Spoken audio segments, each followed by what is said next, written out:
Mr. President, it's my honor to join my colleagues, including the presiding officer, in this brief colloquy about the current economic results that the President's agenda is achieving.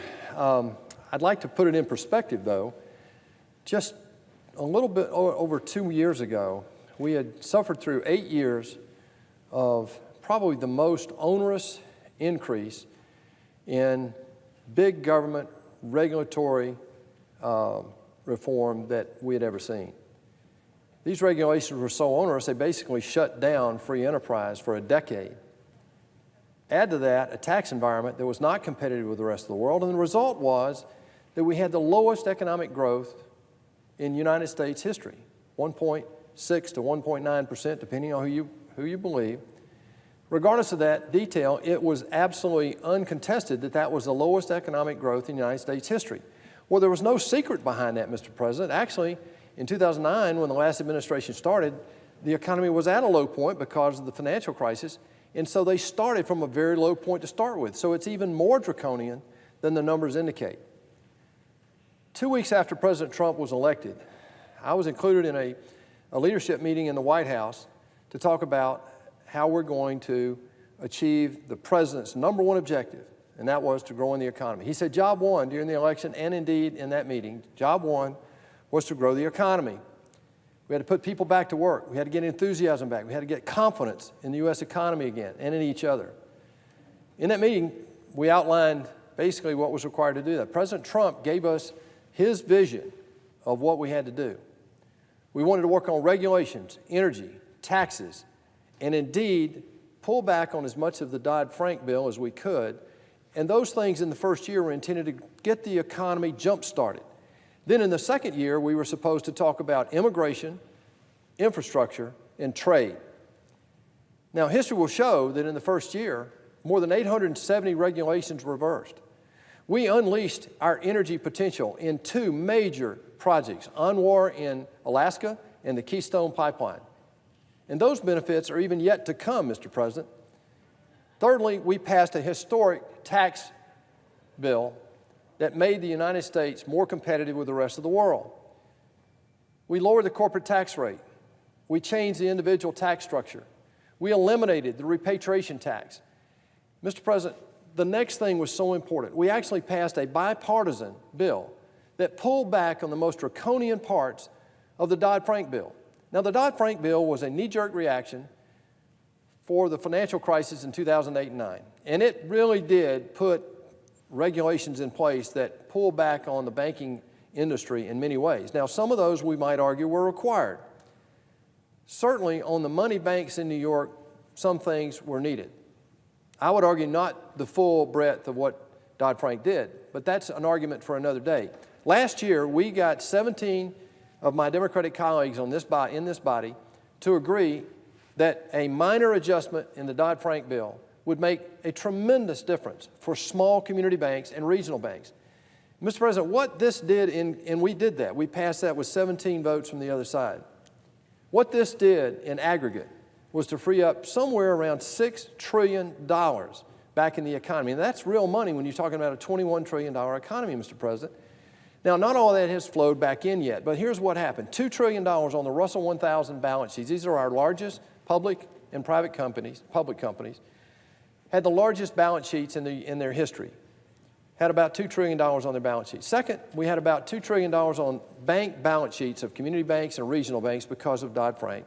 And then the estimates were somewhere around $3 trillion overseas in unrepatriated U.S. profits. And what we've done in the last 2 years is fundamentally remove the roadblocks for that capital to flow back in the United States. Now, what have we seen? Well, just the initial blush of regulatory reform pumped up CEO confidence, consumer confidence to 30-year highs. We saw that in the first 6 months of 2017, Mr. President. And what happened after that was consumers started to react, employers started to react, capital started to flow, the free enterprise system started to breathe again after you took the jackboots of an oversized federal government off the throat of free enterprise. We just heard your story about a small business. Those are multiplied by the thousands across our country. This isn't just about big business, Mr. President, as you well know, and I well know. It's about individual enterprise, and it is flowing again after a decade of being absent. I'm also proud to tell you that if you look at what the economy is doing right now, honestly, and I'm just a business guy, but I can back this up with economic realities. These facts are not debatable. This is the greatest economic turnaround in United States history, Mr. President. The greatest economic turnaround in United States history. We're growing at about twice the rate, a little more than twice the rate as we did in the past decade. We've created 5.3 million new jobs. Median income is the highest in U.S. history, Mr. President, and at the same time, unemployment is at the lowest it's been in 50 years in total, and African American and Asian American and Hispanic American unemployment is the lowest ever measured. By any measure, Mr. President, this economic turnaround proves that what we believe in actually works. If you get big government out of the way and let the free enterprise system work, capitalism can breathe again, and this is what happens. Now, are we going to have a steady rise and a consistent 3.5%, 4% growth? No. This is free enterprise. This is capitalism. And what happens is we form capital. We have an idea for a product or a service. We develop that. We get a customer. We make a transaction. Cash is flowed. We reinvest that. This is what capitalism is. Capitalism is not big government getting all your tax money, turn around how to redistribute that out, because what that does, it absolutely shuts down free enterprise. As we know, free enterprise is the best economic system we've yet devised on the face of the earth. I'm embarrassed that the President of the United States, I never thought I'd see this day, on the floor of the United States House of Representatives in a joint session of Congress in a State of the Union address, had to feel like that he had to make the statement that the United States would never be a socialist country. The fact that it's even debated, Mr. President, is so embarrassing to me. It is unbelievable that this could even be proffered as a viable alternative. Given the history of the last 100 years alone, if you go back to the 1917, a great experiment that the Soviet Union was going to bring egalitarianism to the world, well, that failed. We have failed social states today in Venezuela, Cuba, and others. The Soviet Union today and Russia is a mere shadow of its former self because they played the game wrong. And it may take decades before that can be rebuilt. Mr. President, there can be no debate that freedom is what America is about. And our forefathers and mothers fought and died to make sure that we would always have the liberty of the free enterprise system. That's what we're enjoying right now. That's what we're visibly witnessing before our very eyes today. And as we go into a presidential cycle in 2020, I hope that we have enough sense as a country to see that as the issue that we ought to be debating. Now, yes, we have problems. Our debt is a serious threat to our own national security, and it's the #1 threat to this continued economic boom that we're all talking about.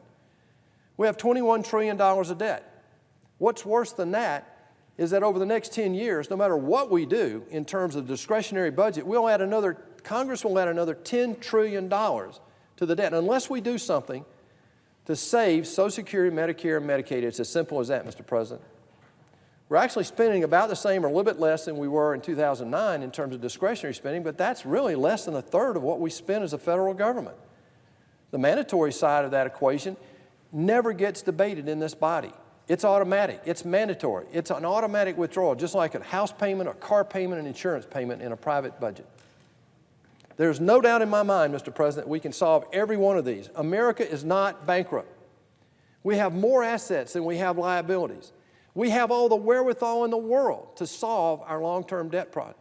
The rest of the world knows that. That's why they're still buying our corporate bonds and treasuries. Mr. President, I've never been more optimistic about the future of our country for my children and my children's children. But we have to deal with this federal debt. Growing the economy, as President Trump said 2 years ago, was the first step toward doing that. But we have to get serious about dealing and saving the trust funds for Social Security and Medicare. That doesn't mean cutting them.